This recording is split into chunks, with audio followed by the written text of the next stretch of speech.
Hello जी, स्वागत है आपका अपने YouTube चैनल HP प्रेप में। तो जैसे हमने कल हिंदी ग्रामर की फ़र्स्ट क्लास की थी, उसमें हमने बहुत ही बेसिक सी चीज़ें जानी थी कि हिंदी कौन सी भाषा से लिया गया है, वर्णमाला क्या है, वर्णमाला के भाग क्या है और वर्णों के बारे में जाना था, जिसमें हमने स्वर वाला पार्ट कर लिया था कंप्लीट और व्यंजन का हमने सिर्फ एक ही पार्ट देखा था।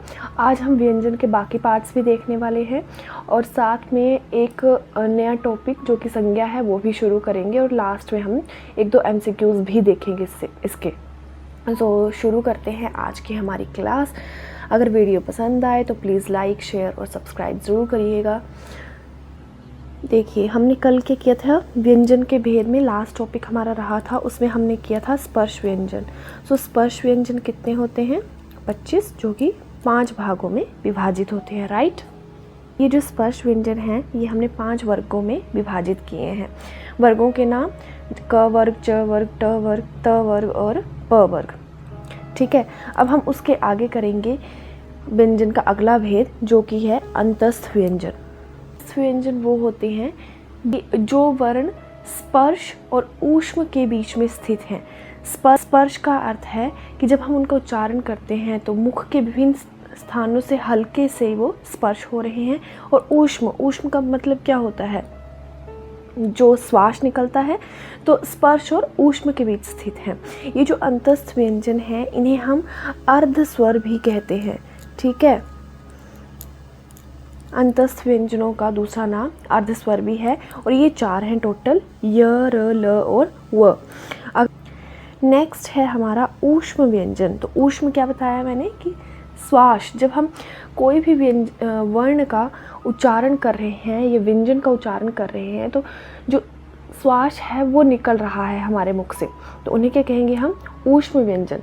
इसे आप ऐसे भी बोल सकते हो कि जिन वर्णों को बोलने से मुख से श्वास निकलता है उन्हें हम ऊष्म व्यंजन कहते हैं।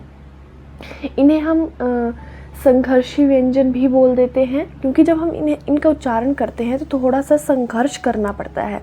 ये भी 4 हैं, जैसे श, श, स, ह। तो जब आप इसका उच्चारण कर रहे हो तो थोड़ा सा संघर्ष करना पड़ रहा है, तो इन्हें हम बोलते हैं ऊष्म व्यंजन या संघर्षी व्यंजन। आई होप ये स्लाइड आपको क्लियर हुई होगी। चलते हैं नेक्स्ट स्लाइड की तरफ। नेक्स्ट है हमारा संयुक्त व्यंजन। संयुक्त व्यंजन ये हैं हमारे क्ष, त्र और ज्ञ। इन्हें संयुक्त इसलिए कहा गया है क्योंकि ये व्यंजनों के मेल से बने हैं। ठीक है, मतलब जो एक से अधिक वर्णों से मिलकर बने होते हैं उन्हें हम संयुक्त व्यंजन कहते हैं। जैसे फॉर एग्जाम्पल, अगर मैं लिखूं क्ष, जब हम इसका उच्चारण भी कर रहे हैं ना, तो सबसे पहले आप अपनी ध्वनि पे ध्यान दीजिए। जब क्ष बोल रहे हैं तो साउंड आ रही है क की, राइट। इसमें और किस चीज़ की साउंड आ रही है? श की। तो ये वाला श है और अंत में एक स्वर की साउंड आ रही है अ की। ठीक है, तो ये जो हमारा क्ष है ये इनके मेल से बना है। तो मैंने क्या बोला, जब कोई भी वर्ण एक से ज़्यादा वर्णों के मेल से बना है तो उसे हम बोलेंगे संयुक्त व्यंजन। ये हैं हमारे संयुक्त व्यंजन। नेक्स्ट है द्विगु व्यंजन। द्विगु व्यंजन हमने स्पर्श व्यंजन पढ़े थे, लेकिन उसमें हमने ये नहीं पढ़े थे, है ना। जैसे देखो, जब हम पढ़ लिखते हैं तो कैसे लिखते हैं? पढ़। और जब हम पढ़ लिखते हैं तो कैसे लिखते हैं? ऐसे। तो ये 2 वर्ण होते हैं जिन्हें हम द्विगु व्यंजन कहते हैं। ठीक है, नेक्स्ट है, ये अलग सा ही टाइप है, ये अयोगवाह। अयोगवाह किसे बोलते हैं? जो ना तो व्यंजन है और ना ही स्वर है, यानी कि ये जो 2 वर्ण हैं हमारे, इन्हें ना तो हम व्यंजन में काउंट करते हैं और ना ही हम इन्हें स्वरों में काउंट करते हैं। ठीक है, तो ये जो है इसे हम बोलते हैं अनुस्वार। जो ऊपर बिंदी लगती है इसे हम बोलते हैं अनुस्वार और ये इसे हम बोलते हैं विसर्ग। संस्कृत अगर आपने पढ़ी होगी तो आपको ध्यान होगा कि शब्द के पीछे विसर्ग लगी रहती थी, तो इसे हम बोलते हैं विसर्ग। तो जो भी अनुस्वार और विसर्ग हैं उन्हें हम बोलते हैं अयोगवाह। इन्हें ना तो हम स्वरों में काउंट करते हैं और ना ही हम व्यंजन में काउंट करते हैं। तो आई होप आपको स्वर और व्यंजनों का थोड़ा आइडिया लगा होगा। इसी के आधार पर हमारे उच्चारण स्थान भी आते हैं, लेकिन उन्हें हम MCQs में करेंगे। तो ये था यहाँ तक हमारा वर्ण का चैप्टर। नेक्स्ट हम सेकंड चैप्टर स्टार्ट कर रहे हैं जिसका नाम है संज्ञा। पढ़ी होगी आपने, लेकिन इसके क्वेश्चंस जब अटेम्प्ट करते हैं तो बहुत कन्फ्यूज़न हो जाता है, तो आज हम संज्ञा ही करेंगे। सो शुरू करते हैं हमारा नेक्स्ट चैप्टर संज्ञा, जिसे हम इंग्लिश में क्या कह देते हैं, नाउन, राइट। सो अगर मैं इसकी डेफिनेशन की बात करूं तो इसकी डेफिनेशन बोलती है कि जो शब्द किसी वस्तु, स्थान, भाव या मनुष्य के नाम का बोध कराए उसे हम संज्ञा कहेंगे। जैसे वस्तु मैं बोल दूं कलम, या स्थान जैसे कोई भी स्थान है आगरा बोल दूं मैं, ठीक है। भाव, अब भाव तो कुछ भी हो सकता है, खुशी का भी हो सकता है, गम का भी हो सकता है। मनुष्य का नाम जैसे राम, तो इन्हें क्या बोलेंगे हम, संज्ञा बोलेंगे। जो अगर संज्ञा के भेदों की बात करें तो ये 5 तरह के हैं, व्यक्तिवाचक, जातिवाचक, भाववाचक, समूहवाचक और द्रव्यवाचक। अब ये जो हमारे लास्ट के 2 प्रकार है ना, समूहवाचक और द्रव्यवाचक, कई बार इन्हें हम जातिवाचक के अंदर ही काउंट कर लेते हैं, ठीक है। व्यक्तिवाचक संज्ञा, अगर इसकी डेफिनेशन देखें तो जो शब्द एक ही वस्तु, व्यक्ति, स्थान का बोध कराए, ठीक है। तो इसकी डेफिनेशन तो बिल्कुल वैसे ही है जैसे हमने संज्ञा की डेफिनेशन पढ़ी थी। जैसे अगर किसी शब्द से हमें किसी व्यक्ति के नाम का पता चल रहा है, किसी स्थान का नाम पता चल रहा है, या किसी वस्तु का नाम पता चल रहा है, किसी बिल्डिंग का नाम पता चल रहा है, उसे हम बोलेंगे व्यक्तिवाचक संज्ञा। यहाँ पर कुछ एग्जाम्पल हैं, जैसे गंगा, गंगा एक लड़की का नाम भी हो सकता है, गंगा नदी का नाम भी है, तो इसे हम बोलेंगे व्यक्तिवाचक संज्ञा। हिमालय पर्वत हैं हमारे, ठीक है। ताजमहल इमारत है आगरा में, ठीक है। तो इसे हम क्या बोलेंगे, व्यक्तिवाचक संज्ञा। ये तो अभी डेफिनेशंस चल रही हैं, लेकिन जब इसके MCQs प्रैक्टिस करेंगे तो इसका ज़्यादा पता चलेगा। MCQs से क्वेश्चंस जो टॉपिक्स हैं वो ज़्यादा समझ आते हैं। अगर जातिवाचक की हम डेफिनेशन देखें तो ये कहती है कि जिससे संज्ञा के पूरे वर्ग या जाति का बोध हो, यानी कि जैसे फॉर एग्ज़ाम्पल यहाँ पर मैं क्या एग्ज़ाम्पल है, शिक्षक। अब शिक्षक क्या है, एक वर्ग है, ठीक। अब इसमें ये थोड़ी बोल सकते हैं कि शिक्षक मेल है या फीमेल है। मनुष्य है, अब मनुष्य कोई भी हो सकता है, मनुष्य में लड़की भी आती है, महिला भी आती है, पुरुष भी आता है, ये बच्चा भी आता है, ठीक है। तो ये वर्ग है ना, तो ये पूरे वर्ग का बोध करा रहा है, शिक्षक भी पूरे वर्ग का बोध करा रहा है। उसी तरह नेता भी पूरे वर्ग का बोध करा रहा है। नेक्स्ट है हमारी भाववाचक संज्ञा। भाव यानी इमोशन। अब इमोशंस को हम सिर्फ महसूस कर सकते हैं ना, उन्हें फील कर सकते हैं, ठीक है। तो भाववाचक संज्ञा क्या होती है, जो किसी वस्तु के गुण, धर्म या किसी की अवस्था का बोध कराए, ठीक है। अब अवस्था तो किसी की भी हो सकती है, जैसे मैंने बताया हुआ इधर, बुढ़ापा, मिठास, प्रसन्नता। अब ये जो चीज़ें हैं, ये जो ऑप्शंस हैं, मिठास, अब मिठास को हम महसूस कर सकते हैं ना। अब हम किसी को ऐसे थोड़ा ना बता सकते कि अरे मुझे इतनी मिठास मिल रही है, ठीक है। प्रसन्नता, अब हमें खुशी होगी तो हम उसे महसूस कर सकते हैं। अब बुढ़ापा आएगा तो ये एक अवस्था है ना जो आनी ही है, तो इन्हें क्या बोलेंगे हम, भाववाचक, यानी कि इन्हें सिर्फ हम फील कर सकते हैं, उन्हें हम बोलते हैं भाववाचक संज्ञाएं। समूहवाचक, समूह क्या होता है, ग्रुप, है ना।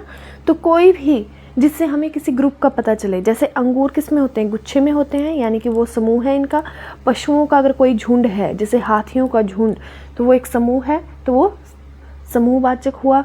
या फिर आप बोल सकते हो कोई समिति है, समिति भी तो, समिति यानी कि कोई कमेटी है या संस्था है, ये समूह में है, तो ये भी समूहवाचक हुई।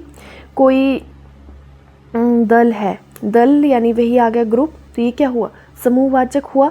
सभा, ये भी समूहवाचक में आएगा।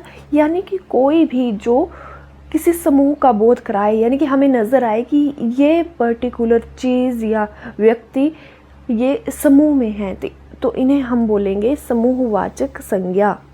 नेक्स्ट है हमारा भेद, द्रव्यवाचक। अब द्रव्य क्या होता है, लिक्विड, लिक्विड भी हो सकता है या फिर ठोस भी हो सकता है, कैसा भी हो सकता है, यानी कि जिसे हम नाप तोल सकें। यहाँ पर डेफिनेशन भी यही बोलती है कि जिस संज्ञा से धातु, द्रव्य या पदार्थ का बोध हो।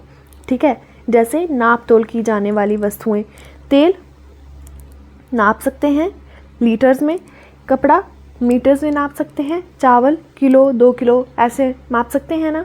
तो इन्हें क्या बोलेंगे हम? द्रव्यवाचक, यानी कि जिसे हम नाप तोल करके बता सकें, उन्हें हम बोलते हैं द्रव्यवाचक संज्ञाएं। सो आई होप आपको ये समझ आ रहा है। ये जो हमने टॉपिक किया है इसके 2-3 MCQs देखते हैं, उसके बाद पर्टिकुलर एक डेडिकेटेड वीडियो आएगी MCQs की, लेकिन ये MCQs इसलिए ऐड किए हैं ताकि आपको इस टॉपिक का थोड़ा सा आइडिया हो जाए। जैसे फर्स्ट क्वेश्चन है कि हिंसक शब्द की भाववाचक संज्ञा क्या होगी? एक शब्द है हिंसक, ऑप्शन दिए हैं हमें हिंसकपन, हिंसकशील, अहिंसा या हिंसा। तो इसका सही उत्तर होगा हिंसा। कई बार हमें क्वेश्चन आता है कि जातिवाचक संज्ञा को भाववाचक में बदलिए। ठीक है, ये इसकी भाववाचक संज्ञा क्या होगी? आपको एक संज्ञा दे दी जाएगी और कहा जाएगा कि इस संज्ञा को भाववाचक में परिवर्तित कीजिए। ठीक है, तो यही हम अभी देखने वाले हैं कि कैसे परिवर्तन होता है। तो देखिए, एक तरफ है हमारी जातिवाचक संज्ञा और एक तरफ है हमारी भाववाचक संज्ञा। ठीक है, भाव यानी फीलिंग, जिसे हम फील कर सकें। जातिवाचक संज्ञा ये पहले हम डिस्क्राइब कर चुके हैं कि जो किसी स्थान, व्यक्ति, वस्तु का बोध कराए। ठीक है, उसे हम बोलेंगे जातिवाचक। भाववाचक जो किसी वस्तु के गुण, भाव या किसी अवस्था का बोध कराएं। ठीक है, जैसे एक आपके पास जातिवाचक संज्ञा है, ठीक है, नौकर, राइट। अब बोला है कि नौकर जो जातिवाचक संज्ञा है इसे भाववाचक में परिवर्तित कीजिए। अब नौकर की भाववाचक संज्ञा क्या होगी? नौकर क्या करता है? नौकरी, ठीक है, नौकरी। अब ये एक फीलिंग है ना, इसे हम फील कर सकते हैं, है ना, इसे बता थोड़ी ना सकते। ठीक है, तो नौकर की भाववाचक संज्ञा क्या होगी? नौकरी। उसी तरह अगर मैं बात करूँ युवा, तो युवा की भाववाचक संज्ञा क्या होगी? युवा, जब हम युवा होते हैं तो उस अवस्था को हम क्या बोलते हैं? यौवन। ठीक है, यौवन ये हमारी अवस्था है, राइट। उसी तरह जब हम बोलते हैं मित्र, जातिवाचक संज्ञा आ गई मित्र, इसकी भाववाचक संज्ञा क्या होगी? मित्र के साथ क्या होती है हमारी? मित्रता। ठीक है, तो ये भाववाचक संज्ञा है। सो आई होप आपको इतना समझ आया होगा कि जातिवाचक संज्ञा से भाववाचक संज्ञा में परिवर्तन कैसे होगा। यानी कि आपने सिर्फ डेफिनेशन ध्यान रखनी है कि जो भी हमें गुण, धर्म या अवस्था का बोध कराए उसे हम भाववाचक संज्ञा कहेंगे। जिसे हम फील कर सकें, महसूस कर सकें, ठीक है, उसे हम भाववाचक संज्ञा में काउंट करते हैं। तो यहाँ पर देखेंगे हम हिंसक। ठीक है, हिंसक शब्द की क्या होगी? हिंसा, हिंसा की जाती है। ठीक है, अगला प्रश्न है कि व्यक्तिवाचक संज्ञा कौन सी है? कवि, पुस्तक, चंबल या सब्जी? इसका सही उत्तर होगा इन सभी ऑप्शंस में जो सबसे मोस्ट एप्रोप्रिएट ऑप्शन है वो है कवि। तो कवि क्या है? हमारी व्यक्तिवाचक संज्ञा है। नेक्स्ट क्वेश्चन है कि संज्ञा के कितने विकार हैं? विकार का मतलब होता है कि परिवर्तन, संज्ञा को हम किस तरह से परिवर्तित कर सकते हैं। तो लिंग, वचन और कारक, ये 3 विकार हैं संज्ञा के। आपको आइडिया होगा कि जो हमारे शब्द होते हैं वो 2 तरह के होते हैं। ठीक है, विकारी और अविकारी। विकारी शब्द हम उन्हें बोलेंगे जिनमें किन्हीं कारणों से परिवर्तन आता है। ठीक है, यानी कि उनका रूप ही परिवर्तित हो जाता है। और एक होते हैं अविकारी, यानी कि जिनका रूप कभी परिवर्तित नहीं होता है और वो एक जैसे ही रहते हैं। अगला प्रश्न है कि लड़का शब्द की भाववाचक संज्ञा क्या होगी? अब कोई लड़का है, इसकी भाववाचक संज्ञा क्या आएगी? जो आप फील कर सको, जो आप बता सको, जो एक भाव है, वो क्या होगा? लड़कपन। लड़का में क्या होगा, लड़कपन। ठीक है, सो आई होप ये टॉपिक आपको कुछ समझ आया होगा। अगर समझ आया है तो प्लीज़ लाइक करिए, शेयर करिए और सब्सक्राइब करिए। आपके लिए आगे MCQs आएंगे इसके। Thank you.